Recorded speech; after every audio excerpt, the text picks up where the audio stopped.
Góðan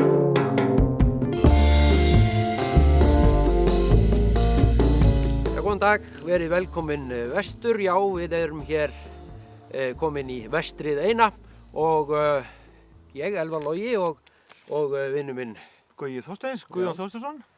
Við ætlum að líta á mat og menningu hér fyrir vestan. Það er bara sannkallað hlaðborð alla daga í báðum þessum greinum og í þessum þætti þá ætlum við að líta á jólahlaðborðin, pæla svolítið í þeirri sögu og ekki má gleyma skötunni. Smörribrauð? Já, smörribrauð líka, já. Og eitthvað er nú í menningunni. Menningunni skellum við okkur út í Bolungavík til að spenna sig.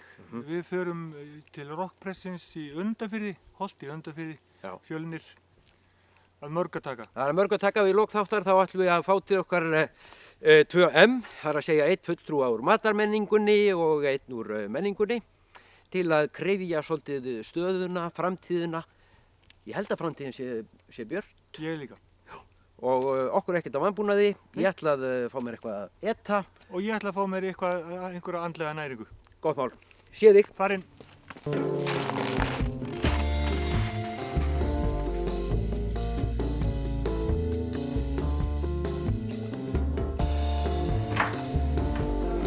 Já. Við erum mætt hérna á Suðureyri og hér er nú ávallt veisla, saman hvort það er í mat eða menningu, sérstaklega í mat og hér berst mikill ilmur. Þetta er sennilega skötuilmur, maður ætti nú að þekkja það, Vestfirðingurinn sjálfur og hér eru menn bara að borða skötu bara, já, minnst einu sinni í viku og þannig við ætlum bara að renna á lyktina og stelast í þetta skötugeim.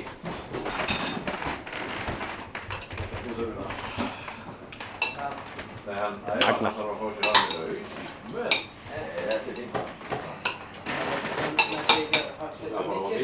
Þá erum við búin að renna hérna á lyktina og erum komin hérna hitta hér einn aðalmeistarann hér á Suðureyri. Byrju, hvað er í gangi? Hvað ertu að vera að gera? Já, nú er ég að fara að sjóða skötu. Skötu, já, og hérna, ok. Sérðu, svona skötu. Já. Hún er alveg helblá og vel útinn. Já, vel kæst. Vel kæst, já. Og hérna, þetta er ekkert mál að sjóða skötu, sko, ef maður kann skötusöðu sönginn, sko. Já. Já, það er málið. Já. Herru, nú fór tóbak. Þú verður að kenna mér það. Já, það er nú kannski betra af því að þetta fer á filmu, sko, það verður ekki með tóbak mikið í þessu. Nei. Þegar skata á að sjóðast, skötusuðu maður tekur fyrst af öllu stóra pottinn og setur vatnið pottinn í, það er komið í. Já, ég sé það. Hrærir yfir eldi mörinn, sjáðu hérna. Já, vestfiskur. En það næsta sem hann gjörir er að setja kíló skötu. Finnum við, skötu. Þetta er kíló. Þetta er kíló. Lóðbent stóra pottinn í.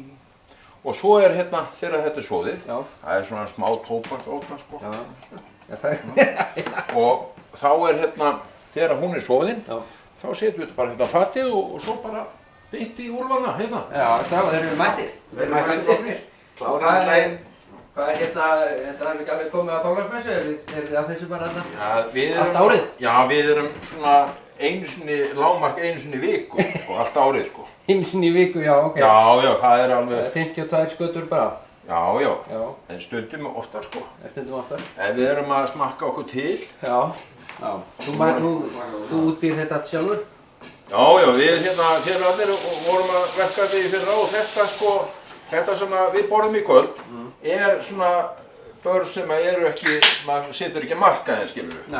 Já, ég skil. Þetta er gott í vargana. Þetta er kallað mjöldaskata. Já, ég skil þig. Og hún er mikið sterkari þessi, sko. Þeir myndu örugglega öfunda okkur margir hérna fyrir sunnan ef þeir, sko, sérstaklega ef þeir eru á vestan. Að ef þeir vissu af þessu, en þeir fá ekki svona lúxus nema að koma hingað vestur, sko. Nei, ég verður bara að koma hingað. Akkurat. Já, bara ég er á skatan Lögheimili. Akkurat. Á Suðureyri. Já, hér á Lögheimili. Já. Þetta er glæsilegt, við bara látum hann að malla og svo bara borða menn á sig gatt. Akkurat. Svo bara gjöra svo vel, fá okkur Og þrumari náttúrulega með. Og nóg af Coke Zero. Já. Það er Coke Zero. Þetta rífur vel í. Þetta er fínt. Þetta er svakalega fínt með stundum. Þetta er saltið Þetta er magnað.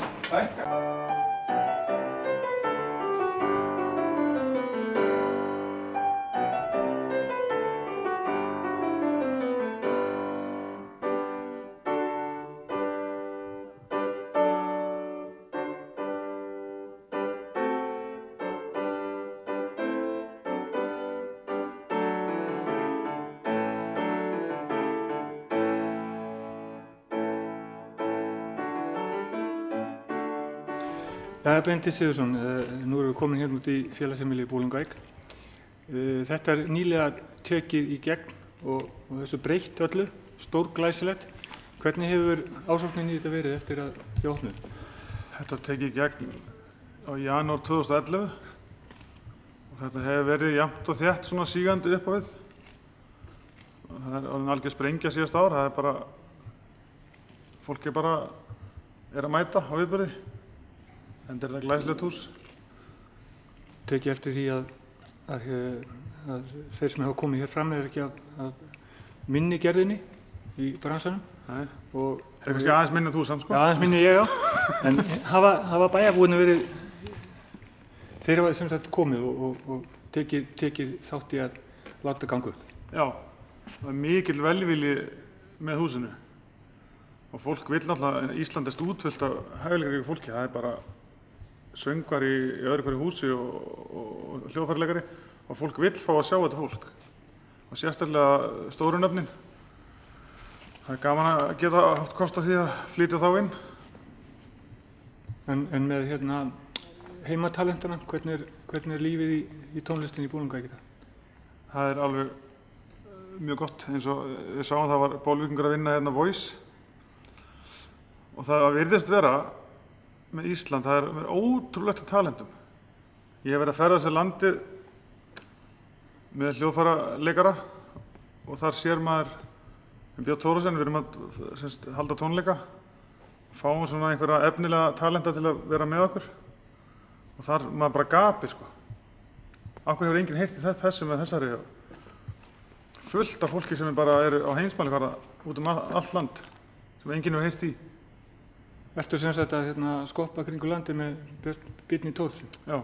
Benni minn, takk kærlega fyrir okkur. Hérna fyrir vestan gerum þetta framlag. Gangi yrkilega vel. Takk fyrir.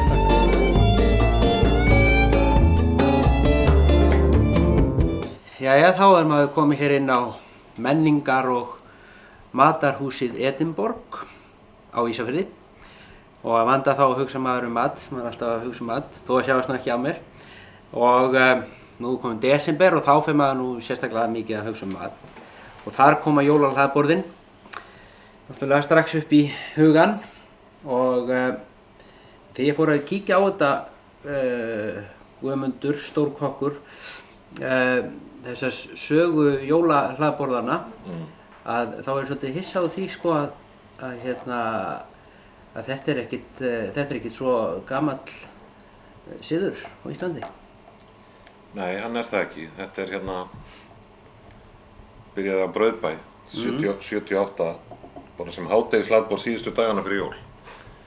Og að því að veitingamenn voru alltaf að berjast við, sko, þetta var versti mánuðurinn, ekkert að gera, rétt fyrir jólin. Og menn voru orðnir leiðir á, þarna var jólaglöggi í hámarki. Og fullir í og útældi leigubílar allt en þannig að Gísli Brauðbæ byrjaði með þetta. Hann færði sig síðan upp í Perlu og hélt bara eitt í þessu þá í kvöldverðarhlaðborð og svipaleiti fór þetta stað á Hótel Sögu þar sem að ég lærði og ég man að síðust ári sem ég var að læra þá vorum við að byrja að keyra jólahlaðborð. En það var þá miklu nær jólum heldur en að menn er að gera þetta í dag sko. Í dag eru menn sko byrjaður miðjan nóvember. Já. Kannski byrja á villibráðarhlaðborðum, færa sig í jólahlaðborðunum miðjan nóvember og keyra þetta helgar, staðir í Reykjavík hvernig að keyra þetta alla daga. Og og ég hef svona verið að hugsa þetta hvað einkenni kannski, það sem mér finnst einkenna mat á jólahlaðborðum þetta er svona samasafn af því sem að fólk hefur í matunum jólin. Já. Það er kalkúnarna, það er lambalæri, það er puðrusteik, það er hangikjöt, það er hamborgarhryggur og desertarnir sem fylgja því og kannski helst í forréttunum sem að menn að sjá eitthvað sem að þeir eru ekki með heima hjá sér. Já. Og persónulega finnst mér alltaf skemmtilegast að fara í forréttarhlaðborðið og þar er og Íslendingar að læra að borða á hlaðborðum. Þegar þetta var að byrja þá kunnum menn þetta ekki. Nei. Til þess að gera þetta rétt, menn eiga ekki að blanda saman forréttum og aðréttum og í rauninni fara 2 ferðir í forréttunum, taka kjötið sér, fiskforréttið sér, fara síðan 2 fara alveg sérferðið og ætlar að fá þér hangikjöt því að uppstú fer ekkert vel með brúnusósunni sko. Og í hvert skipti átt að fá þér nýjan disk. Já. Því ef að húsin að standa sig, þá eiga þjónarnir að fylgjast með og leið og einhver stendur upp frá skítugum disk til þess að fara aftur á hlaðborðið þá að koma þjónn og grípa diskinn. Og þegar þú kemur tilbaka, þá er stæðið trengt. Ég skil. En svo eru staðir að gera þetta þannig að þeir eru að koma með hlaðborðið á borðin til fólks. Það er vinsælt núna.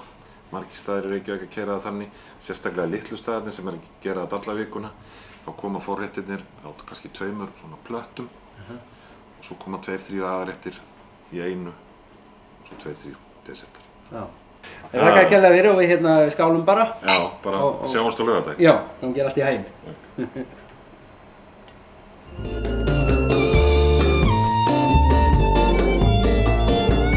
Jæja, þá vorum við komin hér í gamla bakaríið á Ísafirði sem sannarlega rétt nefni því að þetta er nefnilega næst elsta bakarí á landinu. Og fyrir jólinn þá náttúrulega hugsa margir bakstur og því er rétt að við tökum hér tal á bakara þjóðarinnar, honum Árna í gamla bakaríinu. Hvað segirðu mér, ertu búinn að baka fyrir jólinn? Já, við erum búin að standa hérna alveg kósveittir í bakaríinu og baka bæði jólabrauð og smákökur og ýmislegt svona sem að tilheyrir jólunum. Við erum alltaf búin að gera hérna marsipanbrauð og marsipanhjörtu og smákökur og þetta sem við gerum. En að því að við stöndum hérna fyrir framan jólabrauðin, þá er þetta mjög gömul hefð. Þetta er alveg sama uppskriftin sem við höfum notað síðan 1921. 1921 þá keypti afi minn þetta bakarí og hann fékk mág sinn frá Þýskalandi til þess að koma hingað og baka með sér. Og hann kom með þessi jólabrauð, stollen jólabrauð, þetta er þýsk uppskrift. Og við höfum bakað þetta alveg síðan 1921. Með smákökurnar, er einhver svona það eru piparkökurnar, þær eru vinsælar? Já, það er svona verið að aukast mjög mikið og eftir að við byrjuðum að skreyta þar svona, þá hefur það hitt virkilega í mark og svo hefur við sett þetta mikið á dagheimilinn og hafa börnin skreytt þetta sjálf. Akkúrat. Og það hefur verið mjög vinsælt.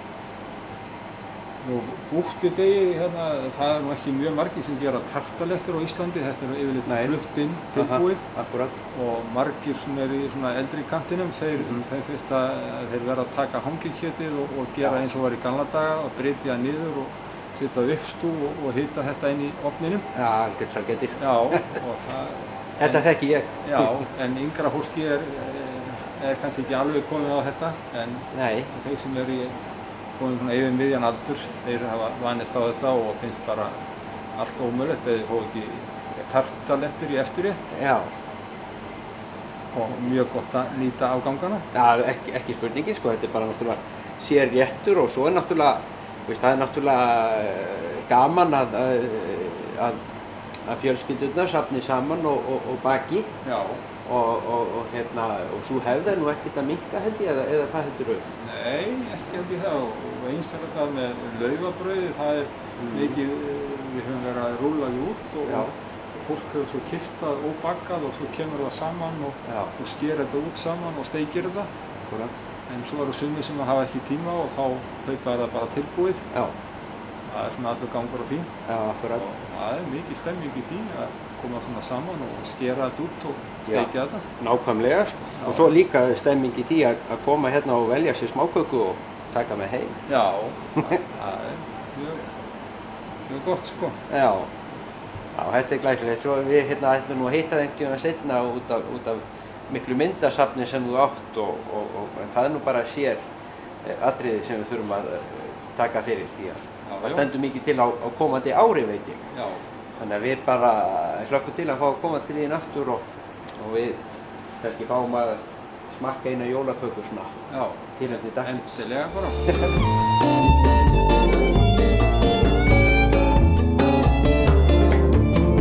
Jæja, Fjölnir Ásbjörnsson, blessaður.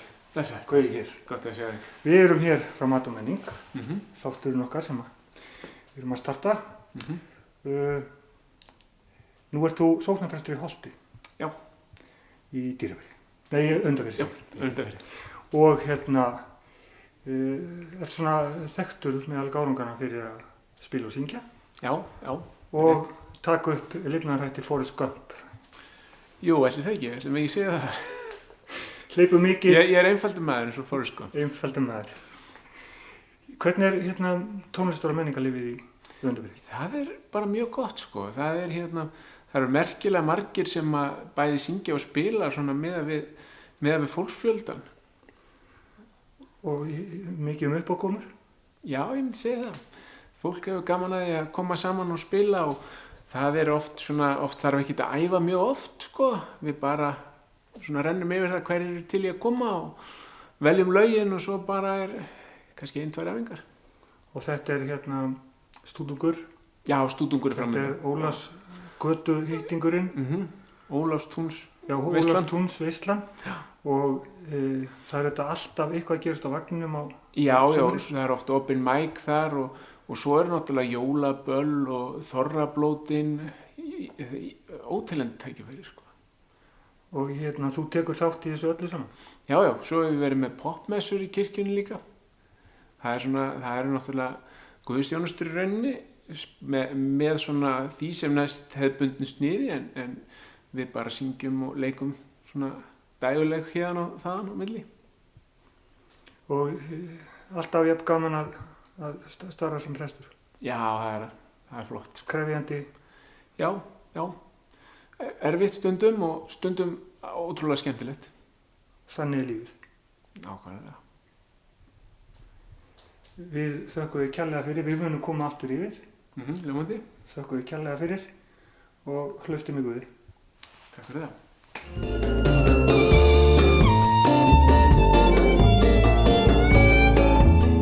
Jæja, þá erum við mætt hérna á veitingastæðin við Pollinn og að fá okkur að borða eins og svo oft áður, sérstaklega ég.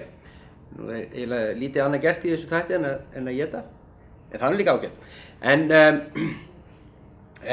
hefðirnar eru margar fyrir jólin og við Vestfirðingar, við erum stundum svolítið öðruvísi í þessu. Það er ekki bara nóg með að við séum alltaf að borða skötu fyrir jólin, heldur fá okkur líka alltaf smörrebrauð. Það er bara partur af jólahaldinu, það er engin jól án þess að fá sér smörrebrauð. Og hér erum við mættir félagarnir og erum búin að króa hér af 1M sem er úr menningunni og svo annað M sem er hér úr matamenningunni. Og það er kannski rétt að við erum svona velta fyrir okkur, sko, hver framtíðin er í matar og menningu hérna fyrir vestan. Hvað segir þú um það, Daniel? Ég held að framtíðin sé náttúrulega bara alveg rosalega björt í mat og von mín er til þess að við munum flytja út minna fiski í gámum og meira í maganum á gestunum sem alltaf koma að heimsækja okkur. Enga hamborgara? Nei, bara mat úr héraði sem er alveg gríðarlega mikil eftirspurn eftir og í raun og veru jafnvel bara á lítið frambúð af. Og fólk, gestur okkar sem að koma hérna borða kannski almennt ekki fisk, þeir borða fisk hérna og fara svo örugglega heim og kaupa hann í útlöndum. Þannig að ég held að framtíðin bara og matarmenningin hérna í Ísafjarðarbæ er náttúrulega alveg ótrúleg og með stærð, örugglega heimsmet. Með að við fólksfjölda. Þú ert alveg vel svangur bara? Já, ég meina ef þú ert svangur á Ísafjarði og hérna, mér finnst það stundum kristall allt svolítið að aldrei fór í suður, að þú getur svona í raun og veru farið á Laugaveginn eða svona pubbaröld í fyrsta lagi. Ég held að það sé 10 staðir á Ísafjarði með vínveitingavegi. Þú getur bara byrjað upp í kirkju og enda niður í tjörhúsi eða öfugt, hvort sem er betra.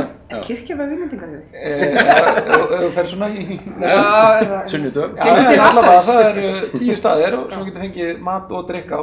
Og í 2700 manna bæjarfélagi, ég meina þú ferð á Sauðárkrók, Siglufjörð, Egilsstaði og efast ég að þú finnir það.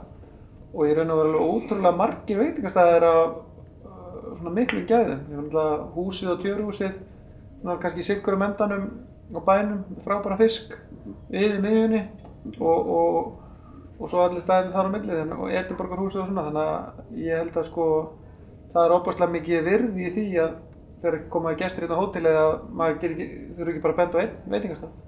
Það er alveg frábært. En maður kastar þessu yfir á hitt dæmið hérna, Matthildur Helgadóttir, hvað með menninguna? Er hún dauð hér? Menningin dauð? Nei. Hérna þetta er einmitt svo, sko við erum ekki bara með ríkar matarhefðir heldur, sko, og held ég nú að menningarhefðin sé ennþá ríkari. Þetta er náttúrulega talandi þennan litla bæ með 2 listaskóla, það sé að 1 listaskóla og 1 tónlistarskóla. Það er svolítið, finnst sömu mikið og hérna svona hagræðingar, sameiningar sinnar svona stundum hnýta í þetta. En það er ekkert endilega alltaf, sko, stundum er bara gott að hlutinir séu, sko, á sama hátt mætti segja, já, sameinum alla þessa veitingastaði hérna í Ísafjarði, sem væri alveg, sko, þannig að það er í raun og veru svoleiðis í menningu, því að það er alltaf þannig að það er hver og einn leggur, sko, sitt til. Og hérna er náttúrulega, eins og ég er í Edinborgarhúsinu og þar erum við ýmislegt að bralla með tónleika og bókmenntakynningar og þannig að það er ekkert, ég hef engar áhyggjur af menningunni nema náttúrulega, það er þetta leiðilega sko sem við viljum helst ekki tala um af því að þá förum við kannski að rífast, en það eru þessi peningar. Í stundum er það þannig að það komast fleiri að en vilja og þá er tap á viðburði og þá þarf að eiga digra sjóði til þess að borga það. En einmitt matur og menning fer vel saman, ég þekki það bara, ég er með tónleika þarna niðri frá og þá fer fólk út að borða gjarnan áður, hérna þess vegna hjá honum.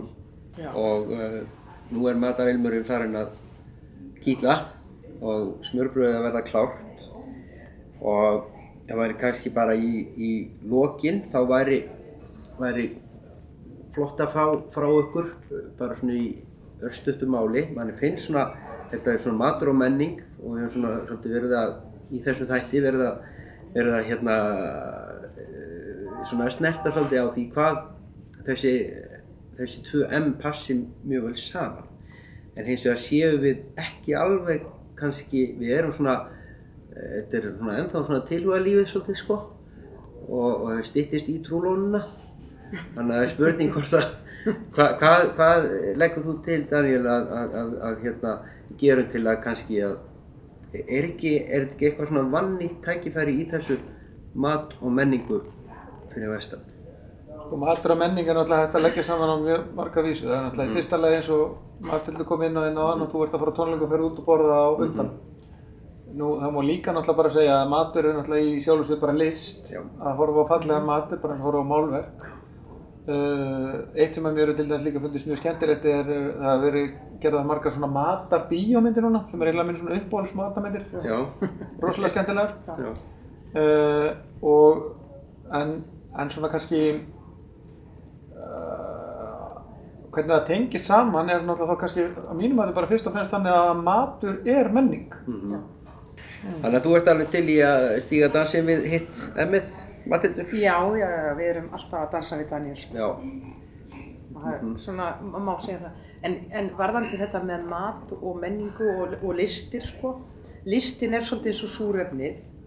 Sko, það væri til dæmis, sko, sá sem fer út að borða hjá Daniel, að það eru listaverk á veggnum og það er kannski einhver að spila eða lesa úr bók og maturinn er framreiddur mjög listilega. Meira sé þessi hérna, þetta fínir í hérna borðinu er svona, skilur, þetta er allt svona hönnun og list og það er allstaðar. Af því það skiptir ekki bara, sko, það er ekki bara bragðið, matur er svo mikil upplifun. Hérna, hvernig þú lýsingin og allt þetta list, við erum í raun að vera að fást við það sama. Er ekki máli bara að við fáum okkur smurbrauð? Jú, ég held að látum það vera lokið á þessum þætti. Já, lokaði með því að fá okkur smjörbrauð. Já, smjörbrauð. Skálum. Já.